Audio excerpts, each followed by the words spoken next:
We covered 10 reasons Mega Man 2 is not a masterpiece, but could this still be the best game in the Mega Man series?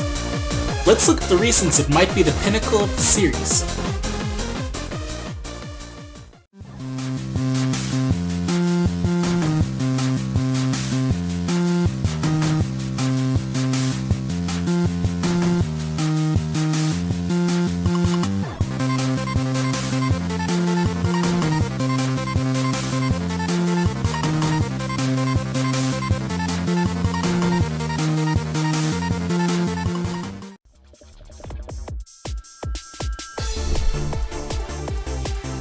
This was the first instance of being able to charge any weapon, and undoubtedly led to the eventual inclusion of the franchise-defining staple across all the different Mega Man series.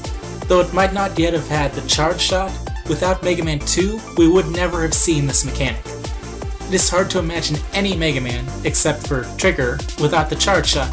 It has been with nearly every subsequent Mega Man throughout his or her entire journey, but it took 4 games to see the Charge Buster appear.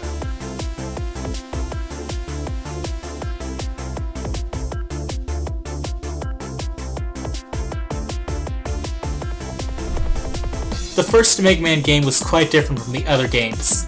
Mega Man 2 was the first to introduce 8 Robot Masters, a Wyly castle, and allowing you to rematch in any order. This was the first instance of the iconic formula that influenced nearly all of the Mega Man games going forward, including even Battle Network and Star Force.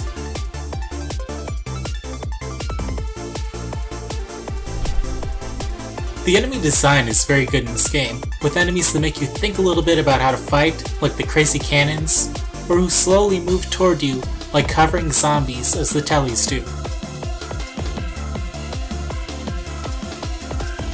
Let's also not forget the tumbling Blocky either. The enemies just don't suck, except Matasoboro, also known as Fan Fiend.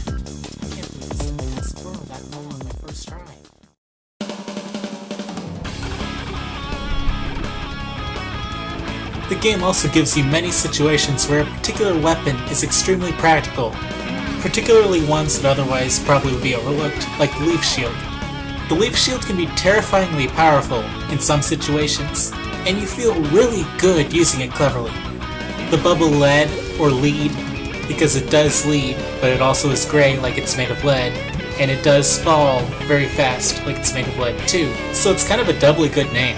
Anyway, the bubble weapon is also useful in uncovering hidden pits or clearing enemies who hug the floor, like Springer.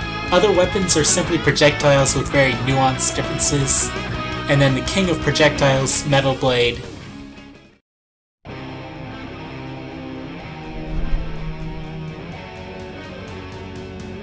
Mega Man 2 has a very nice variety of stages, where most are fairly memorable, and a few truly stand out, such as the massive climb into space to meet Crash Man, venturing into the burning sewers to cool Heat Man,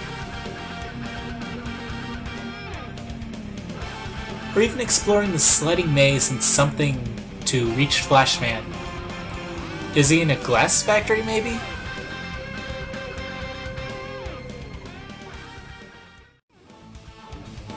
The first Mega Man game, like I said earlier, was a weak game that holds up fairly poorly. In fact, it was so mediocre, there was no demand for a sequel. The team who made the first Mega Man game, however, wanted to make a sequel. They put everything into this game and produced a sequel that truly improved greatly on the original, and led to a very high demand for more Mega Man. Without this game, there would have only been one obscure, forgotten platformer called Mega Man, and the first video game I ever owned would have been Dr. Mario instead. Thanks to this game and Keiji Inafune, we experienced many more years of Mega Man until Capcom decided that they hate Mega Man, hence why I will never buy another Capcom game. Really, Capcom should sell Mega Man back to Keiji Inafune.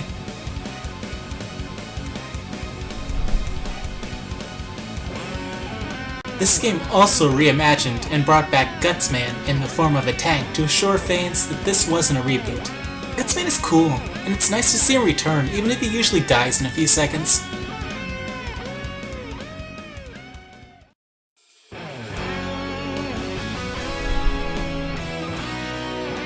While it is debatable on whether this is a good thing, it is a little refreshing to have a simple game without a lot of hidden secrets.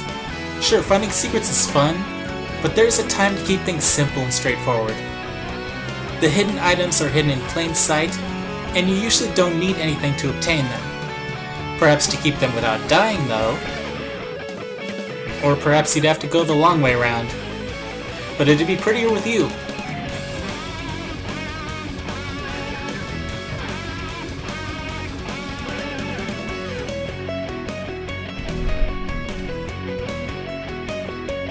Possibly the coolest thing that I wish had consistently lasted beyond Mega Man 3 is secondary weaknesses for bosses.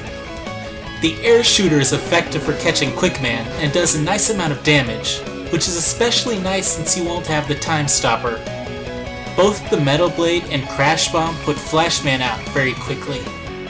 The Metal Blade and air shooter also work very well against Woodman. And if you need to, the Quick Boomerang tears Bubbleman's scuba gear almost as well as the Metal Blade. It is extremely cool to be able to choose from several weapons to take down every boss.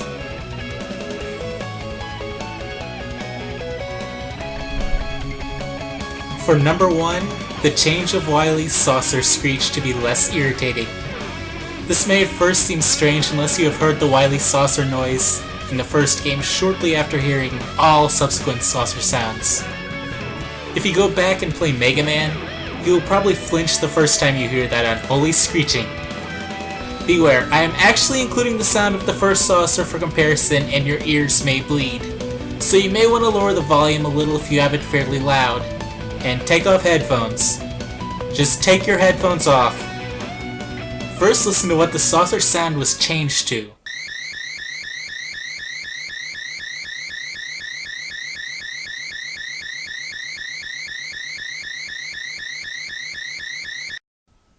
And then the sharp, shrill discord it used to be.